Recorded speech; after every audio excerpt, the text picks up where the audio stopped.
Today we are in part 3 of our series, Dream On, and if you're just joining us during the series, we've been asking a very important question. It's been a very helpful question. It's a question that, especially if you're a Christian, is a question that can slide off the radar and we forget to ask it. If you're a new Christian, you've probably been asking it instinctively. If you are new to the idea of Christianity and you're just checking things out, this is a question that will help you get insight as to how Christians think. This is a question that can help reframe your reality. It can reframe your approach to life. It can reframe how you think to life. The question we've been asking and trying to answer in this series is this one. What would somebody in your circumstances do if they were absolutely confident that God is with them? What would someone with your age, your body, your job, your education, your family, your experiences, your neighborhood, your network, what would someone who is you do if they were absolutely confident that God is with them? Now, the reason why this is such an important question for us to ask, and the reason why it's so important for us to think about this question is because, a little news flash, God is with you, okay? This question helps us see things as they really are. This question helps us reframe our lives through the reality of who God is, through the reality of who we are, because we have a God who said, "Never will I leave you, never will I forsake you." And for those of us who are Christians, this should really be front and center, because before Jesus left the planet, he said, "Last thing before I go, just want you guys to know, I am with you always to the very end of the age." God is with you. But it's so easy for us in our busy lives, with all the stresses, all the worries, all the troubles, all the opportunities, all the distractions, all the prosperity, to forget that God is with us. But what if we remembered this? What would someone in your circumstances do if they were confident, absolutely confident that God is with them? To answer this question, we've been looking at the life of a man named Joseph. And he's the perfect person to think about this through the lens of his life, because Joseph lived a life of extremes. When things were bad for Joseph, they were horrible. In fact, it's probably fair to say that the trials and ordeals Joseph went through in his life were probably more severe than just about anybody in the room. But the prosperous and good times for Joseph were definitely higher than anyone in the room, okay? It was low lows and it was high highs. It was extreme wealth, extreme opportunity, extreme scarcity, extreme trial. Yet, through it all, he lives his life by this simple principle. What would someone who is me do if he were convinced that God is with me? Well, here's what we've seen so far. Joseph grew up in a home. He was spoiled by his father. He had 11 brothers, but his father favored him and loved him, and he was really on his way to becoming a spoiled brat and a liar and a manipulative person. His brothers got sick of his attitude, so they said, "I know what to do. We can just sell him to these slave traders going by, and all of our problems are gone." So they sold him to slave traders. He ends up in Egypt on an auction block in a slave market. A very powerful man in Egypt buys him. He goes and works in his household now, but turns out Joseph has a lot of skills, a lot of abilities, and Joseph figures, "I'm in this position for a reason. I can't do anything about it, so this must be where God wants me to be." He serves faithfully, he loves well, he serves well, and Potiphar, his owner, says, this Hebrew boy, he's got something to him. He promotes him up, until basically he is Potiphar's right-hand man, running his entire estate, running all of his operations. Well, he catches the eye of his master's wife. She says, "Come to bed with me." He says, "No, you're my master's wife. I'm not going to sin against God." He refused. She was so spurned by him that she accused him of attempted rape, even though he did nothing. And now he ends up in jail for a crime he did not commit. And as we go through the details of Joseph's life, he was sold as a slave, he was made a slave, he was thrown in prison wrongly. This annoying refrain keeps coming up in the life of Joseph that we see in the book of Genesis. And here's the annoying refrain. "But while Joseph was there in prison..." Now, I went to seminary, so let me tell you what this means. It means, and I'll even use hand gestures, the Lord was with him. To which we say, are you sure, narrator? Because I'm pretty sure that if the Lord is with you, there's no human trafficking in your life. Pretty sure that if the Lord is with you, you're not enslaved against your will. I'm pretty sure that if the Lord is with you, you do not end up wrongly imprisoned. I'm pretty sure that's what happened if the Lord is with you. But one thing we're learning in the life of Joseph is that you can have adverse circumstances, you can have unfair circumstances, you can have unjust circumstances, and the Lord can be with you. And the Lord is working something and leading to a destination that we're not even aware of. We have a God who can override evil in this world and still use that for his purposes. We have a God who can lead us into places we would never willingly go in order to take us to a place we would never get to on our own. In all of this, the Lord was with Joseph, and in all of this, Joseph lived as if the Lord was with him. Well, today we're going to learn something new from the life of Joseph when it comes to this principle. And the new thing we're going to discover today is, what do you do when you're in an environment where it has become clear that you are the spiritual minority? Now, Joseph was, in every sense of the word, a minority. He was a Hebrew, not an Egyptian. He was a slave, not a free person. He was an inmate, not a free person.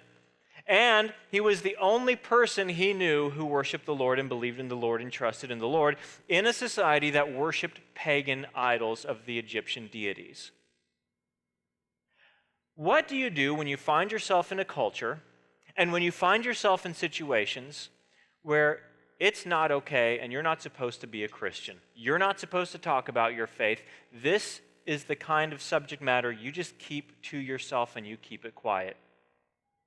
And the reason why this is an important question is because for those of us who are Christians, we are, in Western society, a minority. For decades and centuries, America considered itself to be a Christian nation. And when polls were taken, people would, for the most part, self-identify as being Christians. Now, we don't know if they actually were, but generally speaking, people would self-identify as being Christians because there was a social expectation that you would be a Christian and that you would go to church, and there were social benefits of being a member of a Christian church. I mean, even not too long ago in politics, it was expected that if you were running for office, you would be some sort of Christian.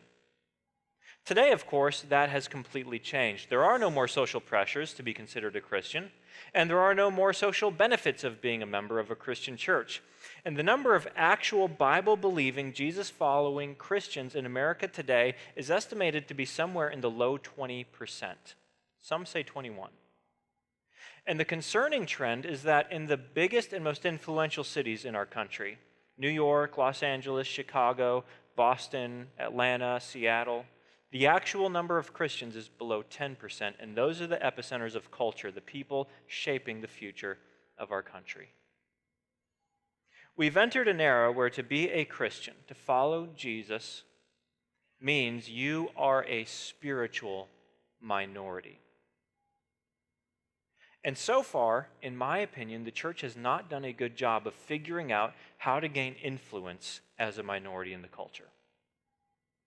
What's more, in your own life, perhaps on a daily basis, you are in environments where you are not supposed to talk about faith. Maybe you work in a place where not only do you not talk about faith, you use language that makes it clear you don't talk about faith. Maybe you go to school or you're stepping onto a college campus this fall, and it is an environment where you do not talk about faith, and if you are a Christian, if you follow Jesus, you must be ignorant, you must be foolish, you must be naive. So how are we as individuals and how is the church collectively to live in a culture where we are the spiritual minority? That's what we're going to see today in the life of Joseph. He finds himself in a position where he's the only Christian he knows, he's the only worshiper of the Lord he knows, and he's in a room where you are not supposed to talk about God. And we'll see what he does there.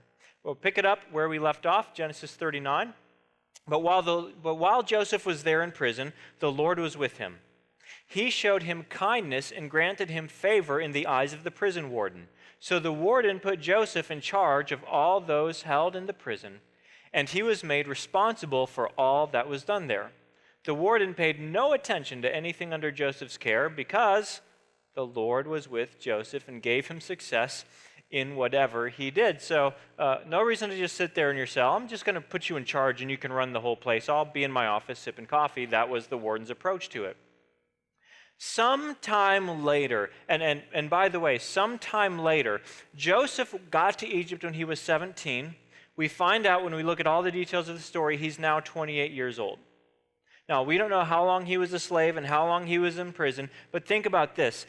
The most fruitful years of your life, the years where you want to maybe find a nice girl and get married and you're moving up the ladder and getting your college education and all that other stuff that you do during this season, Joseph is a slave and now he's imprisoned wrongly. Sometime later, the cupbearer and the baker of the king of Egypt offended their master, the king of Egypt. Now, the cupbearer and the baker, these were in essence members of Pharaoh's cabinet, okay? These are people in the throne room. They had his ear. These are political prisoners. They did something that greatly upset Pharaoh, so he threw them in prison. And which prison do they end up in? Joseph's. Pharaoh was angry with his two officials, the chief cupbearer and the chief baker, and put them in custody of the house of the captain of the guard in the same prison where Joseph was confined. The captain of the guard assigned them to Joseph, and he attended them. Now, by the way, something very interesting here. Pay attention to the words. If you were here last week, this is interesting. Who assigned them? The captain of the guard. Last week, we learned who the captain of the guard was. Potiphar, the guy who originally bought Joseph as his slave. The reason why this is fascinating, this is free, you don't have to pay for this, because we're told that when Potiphar's wife said Joseph tried to sleep with me, it said Potiphar burned with anger, but it never said who he burned with anger against. I think he was mad at his wife because if an Egyptian mistress says this Hebrew slave tried to sleep with me, you don't get a jury trial. You just go straight to jail. You do not pass go. You do not collect $200. But Potiphar put him in a place where, listen, buddy, I'm sorry. Here you go. You'll be in charge. Sorry. Right? So these important, I married her, I put a ring on it, I thought I liked it. So he puts these two important prisoners, these two very influential political figures underneath Joseph's care in prison. Now, one night in prison, each of these men has a dream, and in the morning they were both very troubled by their dreams. And Joseph said, well, hey, I know a thing or two about dreams. That's kind of in my background. Why don't you tell me your dreams, and we'll see if we can figure it out. So they tell Joseph their dreams, and their dreams were strikingly similar, but they had two very different interpretations. Joseph says to one of them, the chief cupbearer, well, good news, here's what God has revealed to you. In 3 days, you're going to go appear before Pharaoh, and he will drop all charges and you'll be restored to your previous condition. The chief cupbearer says, awesome. And Joseph says, when it happens, mention me to Pharaoh. Okay? Throw me a bone, mention me to Pharaoh. I'm imprisoned wrongly, you know my story. All right, yeah, no problem, buddy. Chief baker tells his dream, so, oh, good news, I'll tell him my dream then. Joseph says, yeah, not so much for you. In 3 days, you get to stand before Pharaoh, and you're going to be executed for crimes against the state. Now, so 3 days later, and that must have just been an awkward 3 days in jail, right? It's like, you just like ignore each other in the hallway. 3 days later, it came true just like Joseph said. Here's what happened. Now, the third day was Pharaoh's birthday, and he gave a feast for all his officials. He lifted up the heads of the chief cupbearer and the chief baker in the presence of his officials. He restored the chief cupbearer to his position so that he once again put the cup in Pharaoh's hand, but he impaled the chief baker just as Joseph had said to them in his interpretation. The chief cupbearer, however, did not remember Joseph. He forgot him. Probably because he drinks wine for a living. I don't know, but he forgot Joseph. Now, Joseph's got someone new to add to his list of people to hate. Think about his life. He's got his 11 brothers. He's got Potiphar's wife. Now he's got the chief cupbearer, someone else, just to hold a grudge against, someone else to be resentful against for the rest of his life. At least that's how some of us would approach it. Joseph's going to approach it in a different way. When 2 full years had passed, think about that, just another mark on the prison wall, another mark, another day, another mark, slash, another day, another mark, slash, just day after day. When 2 full years had passed, Pharaoh had a dream. He was standing by the Nile when out of the river there came up 7 cows, sleek and fat, and they grazed among the reeds. After them, 7 other cows, ugly and gaunt, came up out of the Nile and stood beside those on the riverbank. And the cows that were ugly and gaunt ate up the 7 sleek, fat cows. Then Pharaoh woke up and thought to himself, I had too much pizza because that was just weird. He fell asleep again and had a second dream. 7 heads of grain, healthy and good, were growing on a single stalk. After them, 7 other heads of grain sprouted, thin and scorched by the east wind. The thin heads of grain swallowed up the 7 healthy full heads. Then Pharaoh woke up. It had been a dream, and he thought, maybe I had 1 too many glasses of wine with that pizza. That was just weird, but he was bothered by it. He was bothered by it. Lost my feed here. There it is. In the morning, his mind was troubled, so he sent for all the magicians and wise men of Egypt. Pharaoh told them his dreams, but no one could interpret them for him.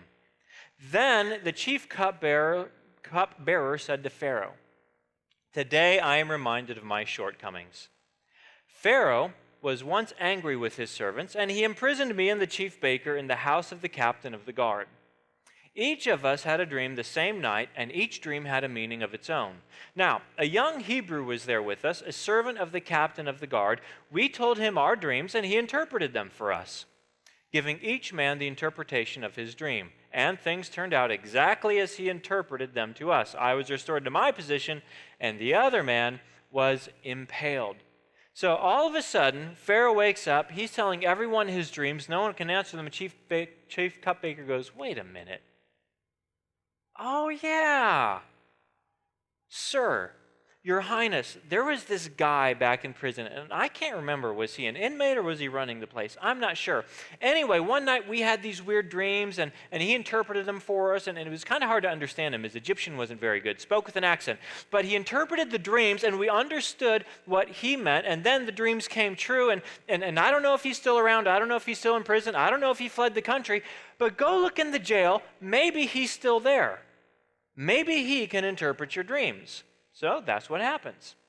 So Pharaoh sent for Joseph, and he was quickly brought from the dungeon. Now, not quickly in Joseph's time frame. This is 2 years after he interpreted the dreams, but Pharaoh's in a hurry now.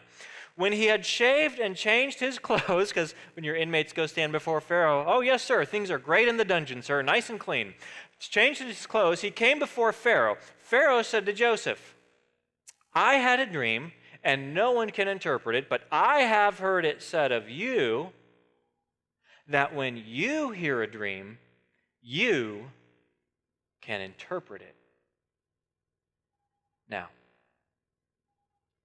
Joseph is having a whirlwind of the day. Woke up that morning putting another mark on the wall. Next thing you know, he gets a bath, a shave, new haircut, new clothes, and he's standing before the most powerful man in the world. He is standing before a man who, with a word, can free him. He is standing before a man who can set him free, a man who can return him home, a man who can change his entire fortune. He is standing before the most powerful man in the world. Some of you know what that feels like. You suddenly, maybe you've been working for it, maybe it's unexpected, find yourself in the presence of someone that if you can close the deal, it's going to change everything. If you get the promotion, it's going to change everything. If they make you the partner, it changes everything. You have stood in the presence of people who have significant wealth, significant power, significant authority, and you know that if you can win that person over, everything in your life is going to change for the better. You know that if you fail to win that person over, everything is about to get really, really bad. That's where Joseph finds himself. In a very important, very influential, very political, room, and the most powerful man in the world gives him a softball right down the middle. Larry, Curly, and Moe don't know what to tell me, but I hear you can help me. I need help, and word on the street is you are the only person in this country who can help me. Can you help me?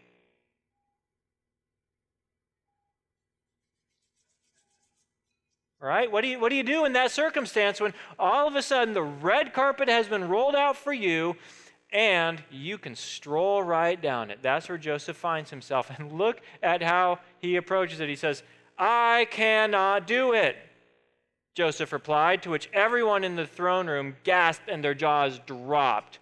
"You do not tell Pharaoh I cannot do it. He rolled out the red carpet for you." Dude, this means freedom. This means promotions. This means wealth. This means influence. "I cannot do it," jaw drop, and then it gets worse. "I cannot do it," Joseph replied to Pharaoh, "but God will give Pharaoh the answer he desires." Face palm. Are you kidding me? Way to cook the football, Charlie Brown. You don't talk about your God to the man who thinks he's a god. Okay? And if you absolutely have to talk about God, you talk about the Egyptian gods. We worship Ra around here. He's the sun god. Maybe you've heard of him. But you want to talk about your God who, what has he done for you lately? Oh yeah, had you sitting in jail for year after year after year. You do not bring God into this political environment. You do not bring your God into this room. It's not what we do.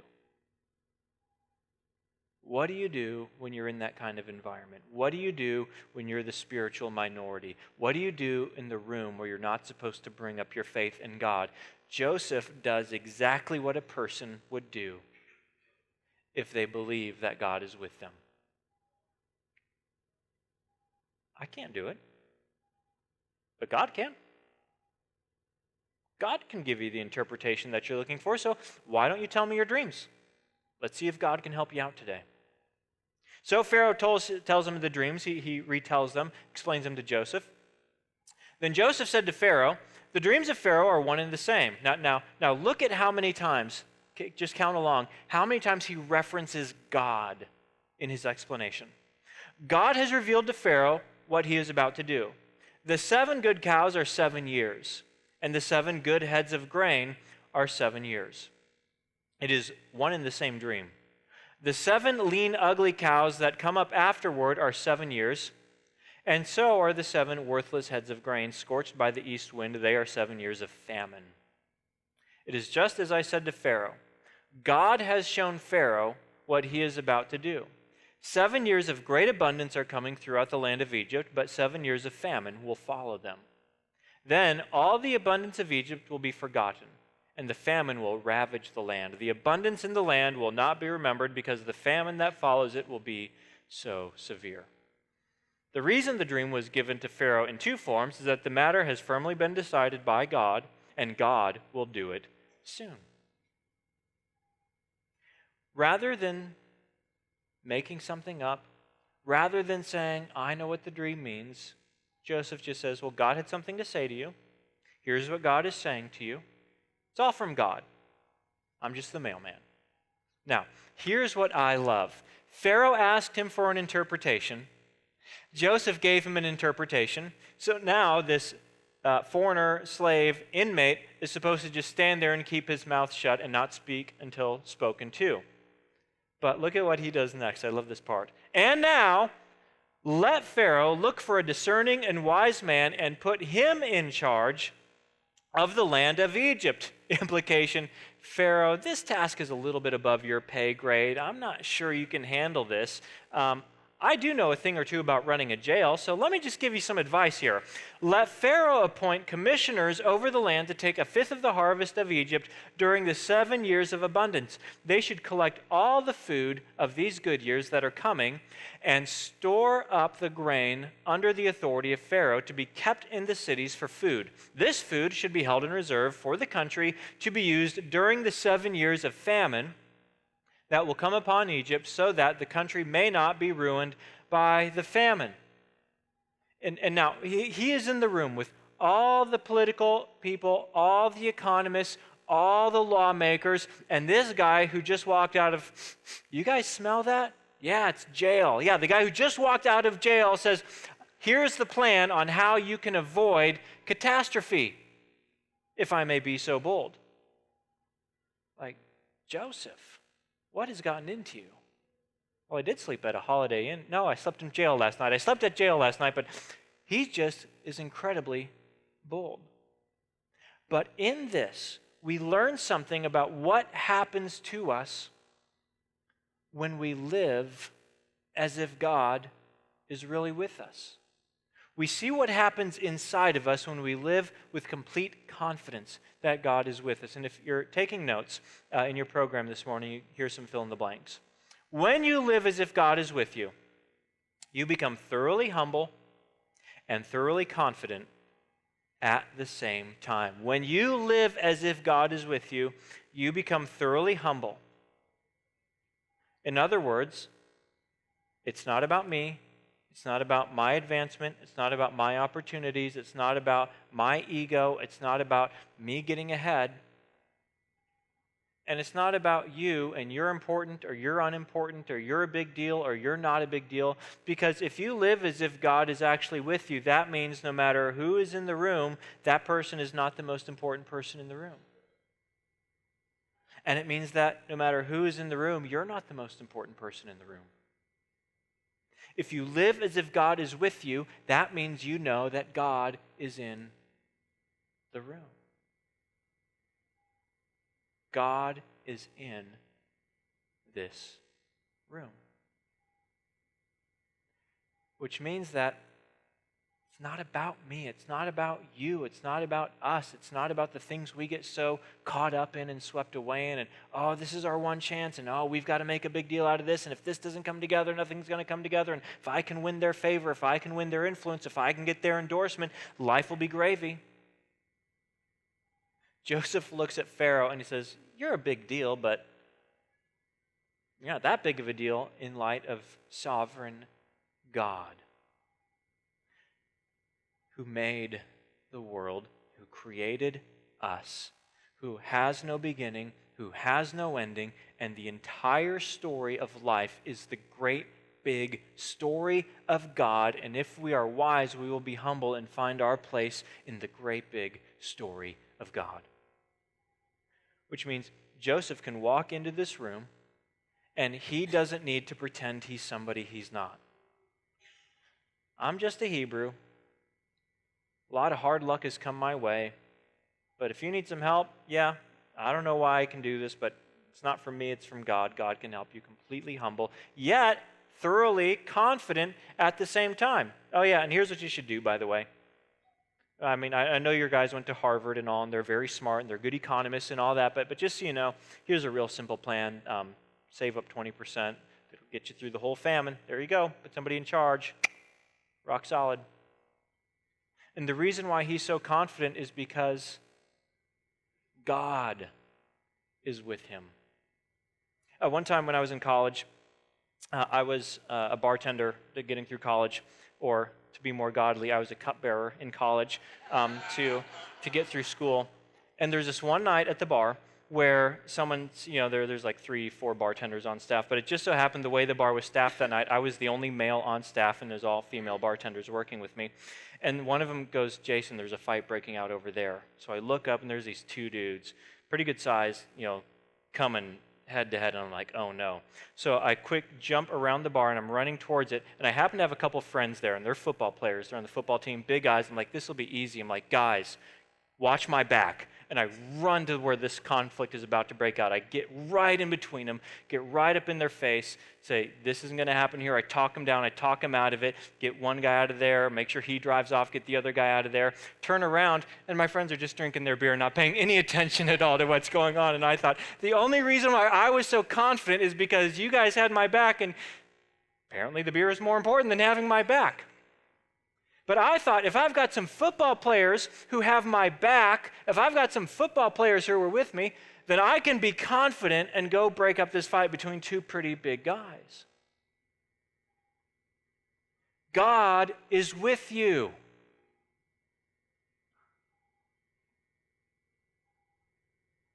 God.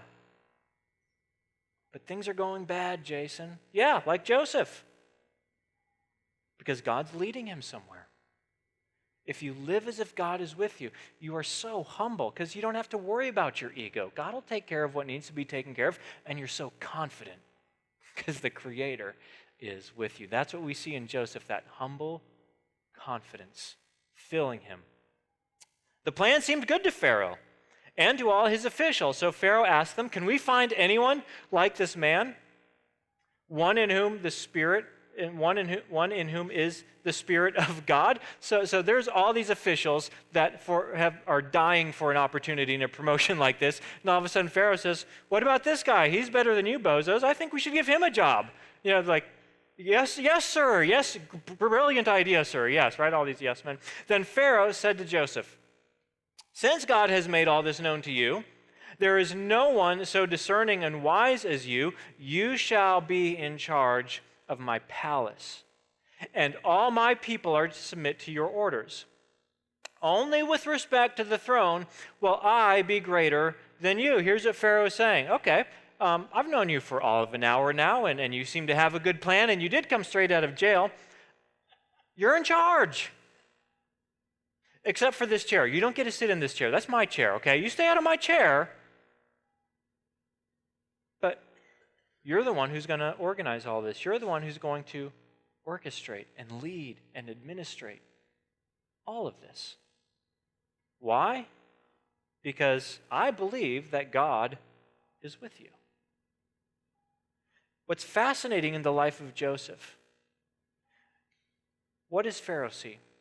Pharaoh sees what Potiphar saw, what the warden saw, what the butcher baker and candlestick maker saw. He sees what everybody sees. This is a man who lives as if God is with him. And he has peace, he has confidence, he has humility, he's trustworthy. And I imagine he got the scoop from Potiphar on what went down, since it was the house of the captain of the guard. And Potiphar vouched for him, yeah, he's God's with him, and he lives as if God is with him. So Pharaoh says, "Great, you're going to be in charge." Now, this is going to set up a new stage in Joseph's life. Up until now, we've seen how he dealt with adversity, living as if God is with him. But now he's going to enter a different phase, and here's the phase he's going to reveal. Prosperity will reveal your true belief about the purpose of life. When we go through adversity, people either break towards God or away from God. In adversity, people either say, "God, you're not being good to me. Why should I keep following you?" Or they say, "God, you're all I have." And they cling to him more desperately. Prosperity, however, in my experience as a pastor, is a bigger trial of faith to endure than poverty and need and adversity. Because prosperity reveals your true belief about the purpose of life. When things are going well, when things are going great, when you're prosperous, you can believe the illusion that you don't need God, that you're handling life just fine all by yourself. And Joseph is going to transition into a new stage of life where he's going to have to start answering the question, what does it look like to live as if God is with me when I am prospering, when I am successful? Prosperity and what you do with your prosperity more than anything else will reveal what you actually believe the purpose of your life is. What do you do with your prosperity? Well, we start to see how Joseph lived as if God is with him. Then Pharaoh said to Joseph, "I am Pharaoh, but without your word, no one will lift hand or foot in all Egypt." Pharaoh gave Joseph the name Zaphenath-Paneah, if you're pregnant, thinking of kid names. That's an Egyptian name. He's like, "Joseph, that is so Hebrew. That's not going to work if you're in charge around here, okay? We got to indigenate you into the culture." And gave him Asenath, daughter of Potipharah, priest of On, to be his wife. So you need an Egyptian gal to marry. You need an Egyptian name. This one comes from royalty. Her dad's a priest to this pagan idol. Perfect. You guys are going to get married. And Joseph went throughout the land of Egypt. Joseph was 30 years old when he entered the service of Pharaoh, king of Egypt. How long has he been on this journey? 13 years. Slave, prisoner, 13-year journey. Now he enters the service of Pharaoh, king of Egypt. And Joseph went out from Pharaoh's presence and traveled throughout Egypt During the 7 years of abundance, the land produced plentifully. Joseph collected all the food produced in those 7 years of abundance in Egypt and stored it in the cities. In each city, he put the food grown in the field surrounding it. Joseph stored up huge quantities of grain, like the sand of the sea. It was so much that he stopped keeping records because it was beyond measure. Before the years of famine came, 2 sons were born to Joseph by Asenath, daughter of Potiphera, priest of On. Joseph named his firstborn Manasseh and said, "It is because God has made me forget all my trouble and all my father's household." Manasseh is from the Hebrew word which means God has made me forget. He was the man of sorrows. Now he's forgotten all of his trouble. He's forgotten all that pain. And that's not all he forgot. It says he forgot his father's household. Does that mean, wait, how many brothers did I have? 1, 2, 3. I can't remember. That's not what it means. What's that talking about? Any anger or grudge that might have been there. Any resentment or bitterness that might have been there. And we're going to see how this comes out next week. You know what? God made me forget. God made me let go. God released me from all of that. And because he wanted to honor God, he named his son Manasseh. So every time he said his name, he remembers what God has done for him. Every time he says his boy's name, he worships God. The second son he named Ephraim and said, "It is because God has made me fruitful in the land of my suffering." Ephraim is the name, a Hebrew name, again, not an Egyptian name. It means God has made me fruitful. So every time they're out playing in the yard and he says, "Ephraim, go deep, go deep." He's worshiping God. He's remembering what God has done for him. Even though he has an Egyptian wife and an Egyptian name, he finds ways to worship and remember God's faithfulness in his own life. And in this, we see, and here's where we're going to end up, we're going to see 3 things that Joseph did that helped him live as a spiritual minority in his culture. As the only one who worshiped the Lord that he knew, there are 3 things we can take away from this today. And these 3 things can help us in Western civilization today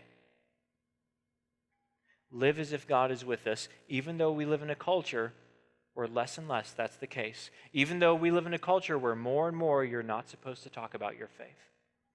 Here's what we see in the life of Joseph. Number 1, reject both assimilation and separation. Reject both assimilation and separation. Here's what I mean. Joseph does not separate from Egyptian culture. He gets a haircut like an Egyptian. He dresses like an Egyptian. He gets an Egyptian name, takes an Egyptian wife. He embraces the culture. He does not separate from it. Yet at the same time, he is not fully assimilated into the culture where he worships On and Ra and all the Egyptian gods. He finds distinct and powerful ways to declare, "I worship the Lord. I remember the Lord. I follow and fear the Lord. I live as if the Lord is with me." And honestly, if I can be fair for a minute, the Christian church in America has done a horrible job with this. Because either, on the one hand, the church has assimilated and become too much like culture where we no longer call sin a sin. We're no longer faithful to the Scriptures. We compromise what God says in the Scriptures. The other hand, many times the church just separates. Culture's evil, culture's bad, stay away from it, it's all the devil, right? What was that movie, Waterboy? Like the mom from Waterboy, is that what it is? Everything's the devil? Both are mistakes. What we see in Joseph gives us great clarity on how to live as spiritual minorities. Don't assimilate into it so you're indistinguishable from the culture, but don't separate from it either. Second thing we see in Joseph, love people. Wherever he is at, he is trying to serve people, trying to help people, trying to bless people, whether in jail, whether in the house of Pharaoh, whether ruling over Egypt. A lot of lives are going to die. How am I going to save them? I need to serve these people. Potiphar is my master. I need to bless his household. Now, these are not Christian people. These are not Christians. These are not followers of God. They're pagans. They worship Egyptian idols. And Joseph says, God put me here to bless and to serve wherever you find yourself, especially in terms of employment and career. Serve people, bless people, love people. If you're not doing that thing, you will have no influence in the world at all, and that's how you live as a spiritual minority. You love people, you serve them, and you bless them. Last one is this we see in the life of Joseph. Live distinctly. People should know there's something about you that's different. There's something about you that's unique. You always have a sense of hope. You always have a sense of peace. You don't go along with the crowd the way everybody else goes with the crowd. You didn't go to the party that everybody else wanted to go to. Why are you different? Joseph lives distinctly within the culture that no matter where he goes, people recognize, I think there is a God named the Lord, and I really think he's with you. I mean, it's not just that you say it. You live as if he's with you. Now, this is so hard for Joseph to figure all this out. I can't imagine how hard this was for Joseph to figure out. But we have a resource that should make it a little easier for us. Because there is someone here to whom Joseph points. To someone else who lived as a spiritual minority in his culture. It points us to Jesus, who lived in the culture of heaven, and who, as Son of God, came to earth as the only one perfect, the only one who is truly godly, the only one who is holy, and he lived within this culture, and he did not assimilate it and become sinful like the rest of us, and he did not separate from it, because we see him always embracing and running towards the sinners and the prostitutes and the tax collectors and the worst of the worst. He loves them. He embraces them, and he loves them and blesses them so greatly that he gave his life on the cross for us, so that we would have forgiveness, that we would be citizens of a new culture, a heavenly one. If that's who Jesus is, if he lived as a spiritual minority, then when he calls us to follow him, we follow him in how he lived. We're not going to assimilate into culture so we're indistinguishable from it. We're not going to separate from it. Love people well. And let them know that the Lord is with you. So, tomorrow morning, when you head back to work or back to the office or back to the club or back to school in a couple of months, what would someone in your circumstances do? When they find themselves in circumstances where they are the spiritual minority, what would that person do if they were confident that God is with them? We'll wrap it up next Sunday. Let me pray for us. Father, I thank you again for the amazing example we have in the life of Joseph. More than that, I thank you that Joseph points to Jesus, our Savior. It's easy for us to be cowardly in this arena, Lord. To hide our convictions, to hide our faith, to hide our love for you. Forgive us of this. May we never be ashamed of you, Jesus, because you are not ashamed of us. You died for us so that we are welcomed and accepted by your Father. Give us the quiet, humble confidence that comes from knowing that you, God, are with us always. And give us the courage to live this out in our everyday lives. We pray this so that other people may be blessed and you will be glorified. Amen.